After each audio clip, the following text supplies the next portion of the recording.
Hello, it's Red Knight here, and I'm about to do a farm review. Now, actually, this is not so much a farm review, this one's more an advice video, because my friend Zahir has requested that I give him some tips and pointers on how to develop his farm.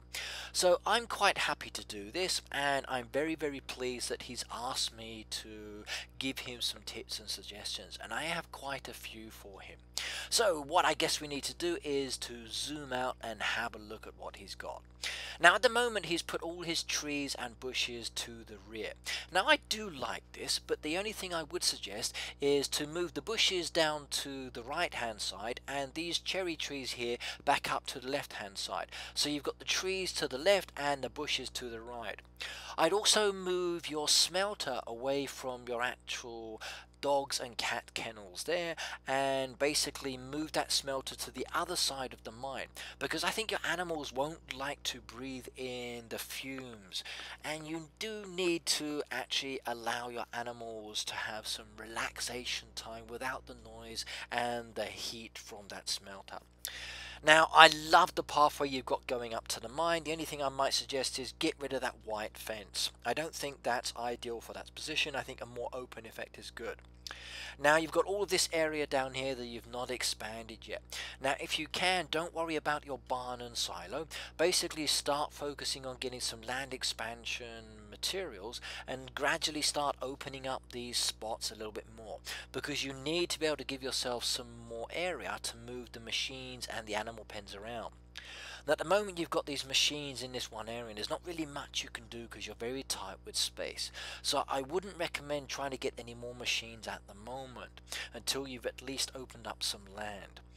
What you might want to do though is to add some pathways in between these machines, or maybe move the trees in between the machines just to give yourself a little bit more space and a more natural feel, or at least to hide some of those machines and basically give yourself more space on the farm, because you have got a very limited area at the moment.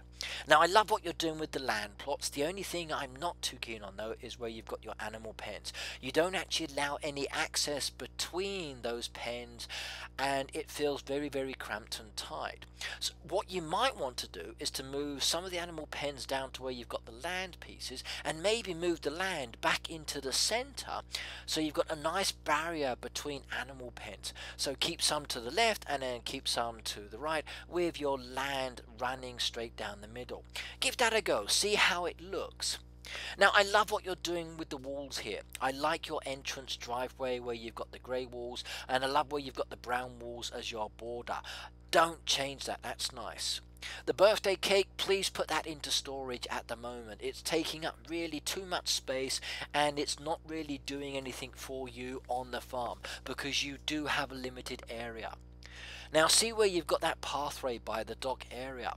That's the kind of pathway you might want to be using between the animal pens, or at least down in the machine area. Okay, I like where you've got that picnic area, but I think you have too many logs just behind. So lose some of those logs and then move that smelter, as I said, down to that area. Right, this area down here, just leave it alone. Don't even think about opening that one up yet until you get the resources. Let's go and have a look at your town. Now your town, basically you've only got a couple of buildings at the moment. Don't worry about trying to expand the area. Don't really worry about trying to do too much in this area, because really what you need to do is to focus more on expanding your farm. Don't worry about expanding the train. Leave this till much later. Now if you do get more buildings, do have the buildings in just basically a kind of horseshoe effect with the unopened area behind. Now you might want to use some of the path pieces just to go to those buildings and maybe be a little bit creative with your decorations in your town. But at the moment that's not your biggest priority. Your biggest priority is to go try and get some land expansion materials, open up more of your farm area so you can move things around, and basically move those bushes and trees around. You might also want to separate the animal pens, as I said. Okay, right, that's my advice for my friends here. let's see how he takes this advice, and let's see how he then develops his farm a little bit more. The potential here is really good, and I hope everybody agrees with my viewpoint. Okay, right, if you do wish to give him any other advice, please do make some comments in the suggestions below, because I do know he would appreciate it a lot. Okay, that's it for this video. Have a happy heyday, and don't forget to subscribe for more cool videos. Just look at these links that are coming up now so you know how to get in touch with me. See y'all.